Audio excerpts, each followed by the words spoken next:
তো দেখো বন্ধুরা, আজকে তোমাদের জন্য চলেছে একটা নতুন ভিডিও নিয়ে। তো আজকে আমাদের বাড়িতে আমাদের খাওয়ার মতো কিচ্ছু ছিল না, তাই আমরা বানিয়ে ফেলেছি পিৎজা, তাই তো মা? হ্যাঁ। পিৎজার রেসিপি পরে এক সময় তোমরা আমার মায়ের চ্যানেলে দেখতে পেয়ে যাবে, তুলির আজব রান্নাঘর। তো এই হচ্ছে পিৎজা, আমি তোমাকে দেখাচ্ছি, 1 মিনিট। এই হচ্ছে পিৎজা। তো পিৎজার কী কী লেগেছে আর কীভাবে করা হয়েছে সেটা তোমাদেরকে পরে বলবো। তো এখন এই যে দেখতে পাচ্ছ, পিৎজাটা কিন্তু বেশ টেস্টি দেখতে লাগছে। আর এখানে টমেটো সস, আর এটা হচ্ছে মেয়োনিজ, ভেজ মেয়োনিজ। আমার মাও রেডি, মা অনেকক্ষণ ধরে অনেকটা খেটেছে পিৎজাটা বানানোর জন্য। তো এবার চলো খাওয়া যাক। তো এই যেটাকে এবার কাটাও হয়েছে, এবার মা খেয়ে দেখাবে তোমাদেরকে প্রথমে।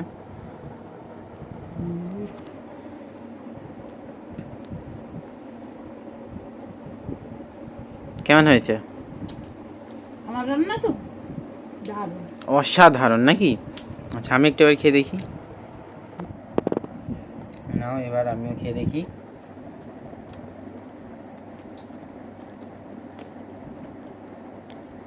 কেমন খেতে? দারুণ হয়েছে, দারুণ। তাহলে আমি বানাতে পারি বার। প্রথমবার ট্রাই করে জিনিস যে এত ভালো হতে পারে কোনো আন্দাজা ছিল না। যাই হোক, চলো আমরা খাই। রেসিপিটা তোমাদের সাথে পরে শেয়ার করবো। তো আজকের মতো টাটা, গুড নাইট।